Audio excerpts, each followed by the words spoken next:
안녕하세요, 대청성입니다. 21년 11월 고1 모의고사 37번 주제 바로 보겠습니다.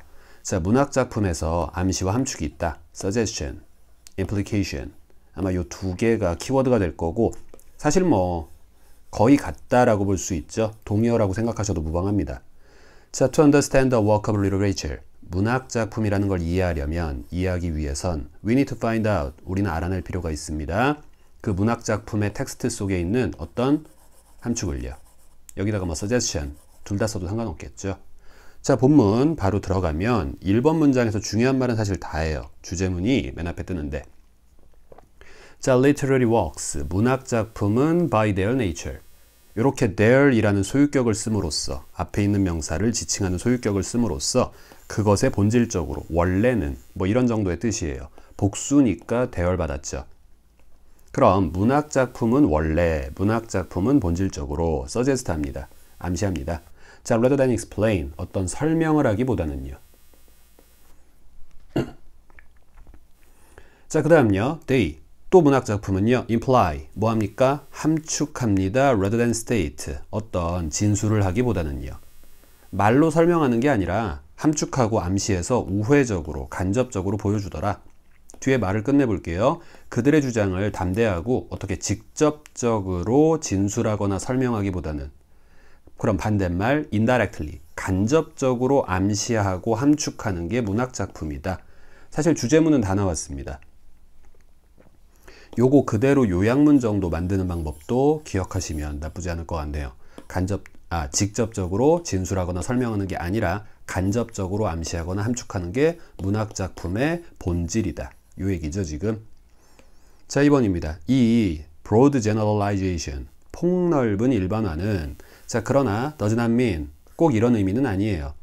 자, works of literature, 문학작품이라는 게 do not include direct statements, 직접적 언급, 직접적 진술이나 설명, 이러한 것들을 포함하지 않는다는 걸 의미하는 것은 아니에요. 말 복잡하죠? 이중부정이니까 이렇게 빼고 나면, 자, 문학작품도 직접적인 진술이 있을 수도 있습니다. 무조건 100% 암시와 함축만 하는 건 아닙니다. 이 얘기를 한 거죠. 자, 3번이요. depending on, 뭐뭐에 따라서. 자, 첫째, 왼절, and 둘째, by whom절. 자, 그럼 여기도 똑같은 반복되는 말, they were written. 요렇게가 생략됐다 이해하시면 간단하죠. they는 둘 다 문학작품이고요. 언제 그 문학작품이 쓰였으며 누구에 의해서 그 문학작품이 쓰였는지에 따라서. 자, 문학작품들은 may contain, 포함할 수도 있습니다. 무엇을요? 많은 양의 직접적인 언급, 그리고 상대적으로 적은 양의 암시나 함축을 포함할 수도 있습니다. 좋아요. 방금 했던 이야기가 이어졌죠. 자, 1번이요. 문학작품은 암시나 함축을 하는 게 원칙이다. 2, 3번이요. 그렇다고 진술이나 설명이 없는 것은 아니다. 4번. 그러나. 자, 그러나 whatever the proportion of works showing to telling. 자, 잘 보시면 왓절이에요. 에버가 붙었던 뭐가 됐던 간에 일단 왓절이기 때문에 주어 동사가 있어야죠. 주어 있고요. is라는 뻔한 동사를 생략한 형태입니다. 당연히 써도 되는 거고요.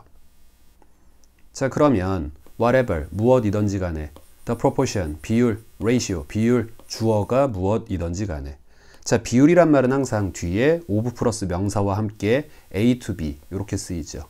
to가 뭐뭐 돼 라는 역할을 한다 보시면 됩니다. 그래서 한 작품에 showing, 보여주는 것, 바꿔 말하면 암시나 함축이라는 의미일 테고, telling, 말해주는 것, 즉 설명, 진술, 이런 의미가 되겠죠. 암시 대 설명의 비율이 어떻게 됐던지 간에, 무엇이든지 간에.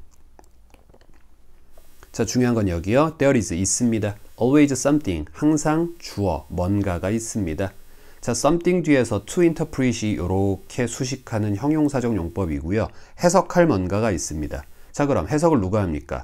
저자가 하진 않겠죠. 우리 독자가 하는 거죠. 그럼 투부정사의 행위 주체, 즉 의미상 주어를 for 플러스 목적격으로 앞에다가 받아줬고요. 독자들은 해석할 뭔가가 항상 존재합니다.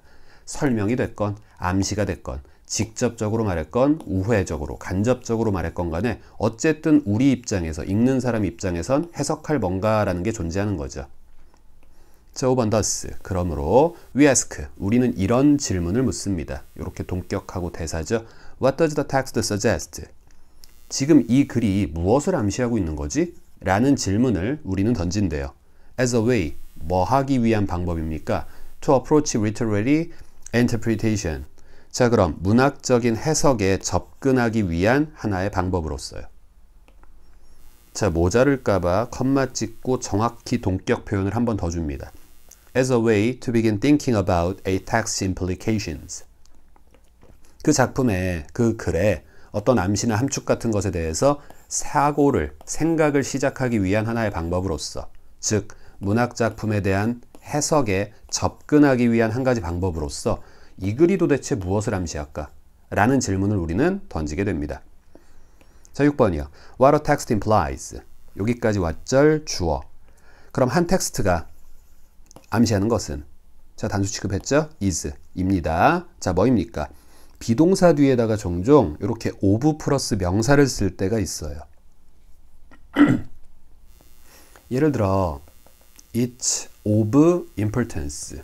뭐 어려운 거 아니고요. 이렇게 쓰면 간단하게 비동사 뒤에 있는 of 플러스 명사를 그 명사의 형용사형으로 써주시면 뜻은 똑같습니다. 소위 말하는 보어로 만든 보어 역할을 하는 형용사와 보어 역할을 하는 전명구다. 이렇게 이해하시면 되고요. 그건 중요합니다. 라는 말을 이렇게 두 가지 방법으로 쓸 수 있어요. 당연히 여기다가 엄청 중요합니다 라고 하면 부사로 greatly 이렇게 붙이겠죠. 반면에 여기는요. great이라는 형용사를 붙여야 importance를 꾸밀 수 있는 그 수식 구조가 완성이 되겠죠. 그러니까 똑같은 단어도 품사만 좀 달라진다.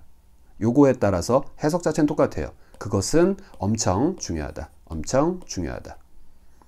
자, 여기도 똑같이 적용을 해보려고 봤더니 비동사 뒤에 of 플러스 명사가, 추상명사가 있길래 형용사형으로 쓸 겁니다. 근데 감정 나타내는 표현이죠.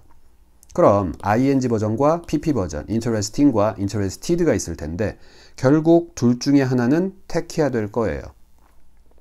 그것은 엄청나게 흥미롭다. 그럼 텍스트가 암시하는 내용이 우리한테 흥미로운 거고요. 얘는 감정을 불러일으키는 원인이 되죠. 감정의 원인을 꾸미는 감정 형용사일 때, 특히 감정 분사일 때 우리는 ing형 쓰고요. 여기다 만약에 interested 쓰면 얘라는 사람이 흥미로워진 거죠. 신이 난 거고 재미가 생긴 거죠. 그땐 감정 당사자 수식인 거죠. 요거 ing형 유념하시면서 뒤에 보겠습니다.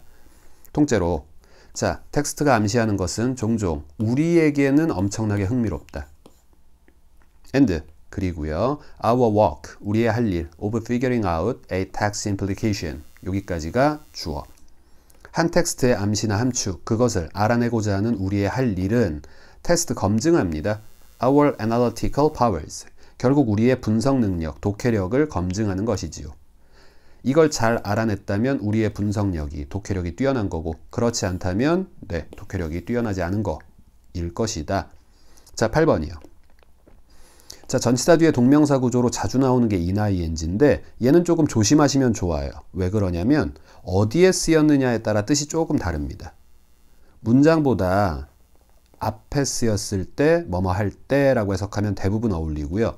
문장에서 뒷부분에 쓰였을 때 뭐뭐 하는 데 있어서 라고 해석하면 되게 어울려요. 이 얘기를 지금 한꺼번에 하는 이유가 뭐냐면 문장 앞에 있죠, ing. 문장 뒤에 있죠, ing. 자, considering, 고려해 볼 때 what a text suggests, what a text implies 뭐 같은 말입니다. 계속해서 똑같은 동의어가 반복돼요. 한 텍스트가 암시하는 것, 함축하는 것을 고려할 때 we gain, 우리는 얻게 됩니다. practice를요. 연습이란 뜻도 있지만 연습을 오래 해서 쌓인 어떤 능력이요. 연습량, 기량 이렇게 해석할 수도 있겠죠. 우리는 기량, 즉 능력을 얻게 됩니다. 스킬의 의미고요. in, 뭐 하는 데 있어서 making sense of text, 어떤 텍스트를 이해하는 데 있어서, 한마디로 하면 in understanding text, 텍스트를 이해하는 데 있어서요. 자, 정리를 한번 살짝 해보자면 문학 작품들의 설명과 진술이 아예 없는 것은 아니나 특히 암시와 함축이 더 많은 경우가 많고요. 간접적으로 설명하는 거기 때문에 얘를 이해하려고 노력하는 거 중요할 것이다. 얘를 이해하는 것이 우리의 독해력일 것이다. 이러면서 끝났죠. 자, 수고하셨습니다.